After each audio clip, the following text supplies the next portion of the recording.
Shalom saudaraku yang dikasihi Tuhan. Kembali petang hari ini saya menyapa saudara.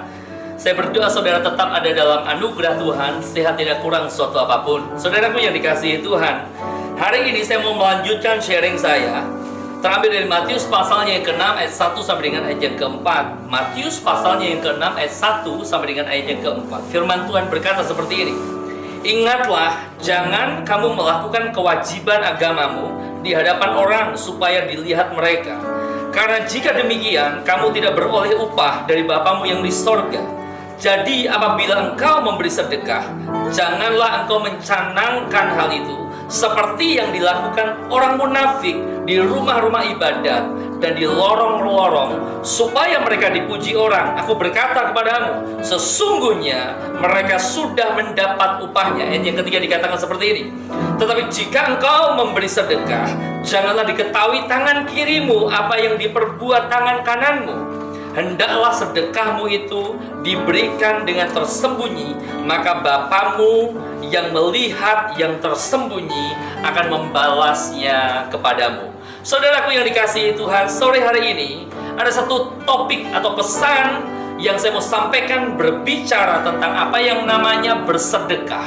Sama-sama dengan saya katakan bersedekah. Saudaraku, pertanyaannya gini, apakah bersedekah masih relevan dengan kehidupan orang percaya di masa ini? Sebelum saya menjawab itu, saya mau mengajak saudara untuk melihat konteks bahwa orang-orang Yahudi diajar Musa, diperintahkan Tuhan melalui Nabi Musa untuk mereka memberi sedekah kepada orang-orang yang pada waktu itu membutuhkan. Terambil dari Ulangan pasal 15 ayat yang ke-7 dikatakan seperti ini. Ulangan pasal 15 ayat yang ke-7. Jadi sekiranya ada di antaramu seorang miskin, salah seorang saudaramu di dalam salah satu tempatmu di negeri yang diberikan kepadamu oleh Tuhan Allahmu, maka janganlah engkau, perhatikan Alkitab kita, menegarkan hatimu ataupun menggenggam tanganmu terhadap saudaramu yang miskin itu. Musa memerintahkan kepada orang-orang Yahudi menjadi kewajiban bagi mereka. Untuk apa? Untuk mereka memberi yang namanya sedekah buat orang-orang yang membutuhkan, saudara-saudara mereka yang membutuhkan. Nah, kembali kepada pertanyaan tadi, masih relevankah sedekah untuk orang percaya di masa kini? Saya mau sampaikan sama saudara, masih sangat relevan.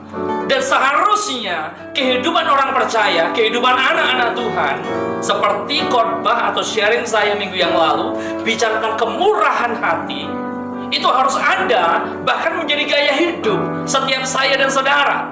Tangan kita tidak kita, maaf kata, katupkan atau genggam erat-erat ketika pada waktunya harus kita lepaskan sesuatu keluar dari kehidupan kita atau dari diri kita buat orang-orang yang ada di sekitar kita, buat orang-orang yang membutuhkan. Itu yang namanya sedekah, saudaraku. Tetapi yang menarik gini, dalam konteks kehidupan kita sebagai orang percaya, ketika kita melihat sedekah, apa yang harus menjadi pengertian kita? Kalau tadi saya sampaikan, ini bukti ekspresi bagaimana seharusnya sebagai orang percaya kita mesti menghidupi apa yang namanya kemurahan hati. Sebab Bapa kita adalah Bapa yang murah hati, maka saya dan saudara mesti juga murah hati. Sama-sama katakan murah hati. Tetapi tiga kebenaran sore hari ini saya mau share buat kita. Yang pertama gini saudaraku, sedekah bukan sebagai jalan keselamatan atau jalan untuk seseorang mencapai kepada sorga. Di kepercayaan yang lain, ada satu keyakinan bahwa dengan amal perbuatan baik maka seseorang bisa mencapai ke sorga. Tetapi sebagai anak-anak Tuhan, sebagai orang percaya, saya mau sampaikan sama saudara, perbuatan baikmu, amal dan sedekahmu itu bukan jalan untuk saudara bisa dibawa sampai ke sorga. Sebab sorga hanya bisa didapatkan dan diberikan kepada orang-orang yang menerima Yesus sebagai Tuhan dan Juru Selamat secara pribadi. Firman Tuhan berkata seperti itu. Dan yang empunya sorga, yang harus memberikan sorga itu kepada orang yang dapat kasih karunia. Saya bacakan ayatnya ya. Yohanes pasal yang ke-14 ayat yang ke-6 berkata seperti ini. Kata Yesus kepadanya, Akulah jalan dan kebenaran dan hidup. Tidak ada seorang pun yang datang kepada Bapa kalau tidak melalui aku. Tuhan berkata dengan lugas tegas bahwa hanya Yesus jalan satu-satunya keselamatan dan kehidupan. Tidak ada seorang pun yang mencapai Bapa atau sorga tanpa melalui Yesus. Kisah Rasul pasalnya yang keempat ayat 12 berkata seperti ini. Dan keselamatan tidak ada di dalam siapapun juga selain di dalam Dia, sebab di bawah kolong langit ini tidak ada nama lain yang diberikan kepada manusia yang olehnya kita dapat diselamatkan. Jadi pesan yang pertama, amal perbuatan baik kita, sedekah kita bukan sarana atau pintu yang akan membawa saudara mencapai sorga, bukan. Atau sesuatu yang saudara bawa untuk saudara mencapai sorga, bukan. Tapi sorga hanya diberikan kepada orang-orang yang mendapatkan kasih karunia. Dan bersyukurlah, berbahagialah ketika saudara ada di dalam Yesus. Maka sorga sudah pasti menjadi bagian dalam hidupmu. Itu janji firman Tuhan. Siapa katakan amin? Yang kedua, saudaraku, firman Tuhan berkata seperti ini. Jangan mencari pujian ketika kita bersedekah. Matius pasal 6 ayat 3 sampai dengan ayat yang keempat berkata, tetapi jika engkau memberi sedekah, janganlah diketahui tangan kirimu apa yang diperbuat tangan kananmu. Hendaklah sedekahmu itu diberikan dengan tersembunyi. Maka Bapamu yang melihat yang tersembunyi akan membalasnya kepadamu. Sebagai orang percaya, saya mau sampaikan sama saudara, mari kita berlomba-lomba untuk memberi yang terbaik, bahkan membagi berkat buat orang-orang di sekitar kita.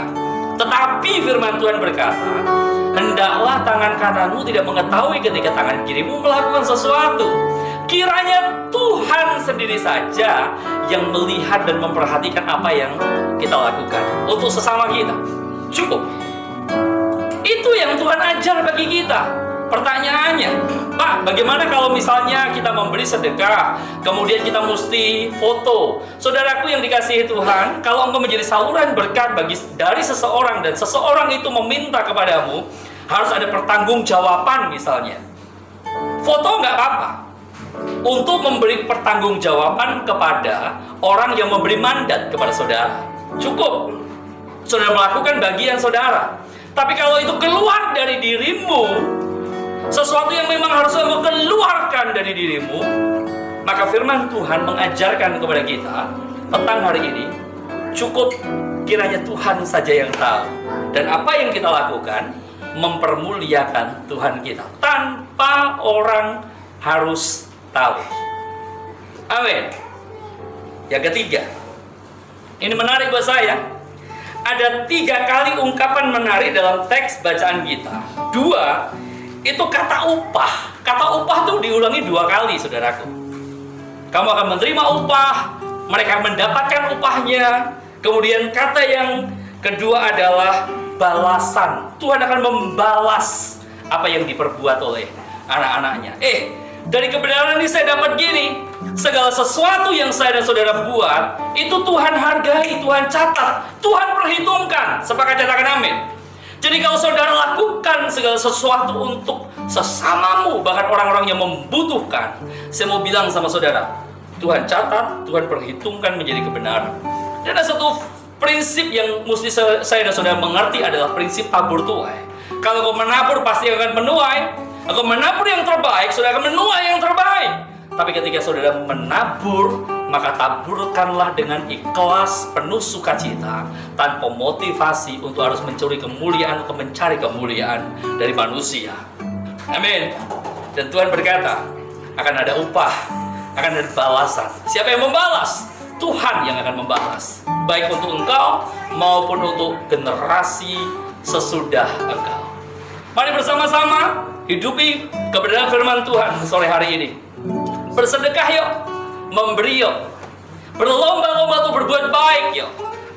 Dan kiranya lewat apa yang kita lakukan, Tuhan Yesus dipermuliakan. Amin. Tuhan Yesus memberkati Bapak Ibu Saudara semua.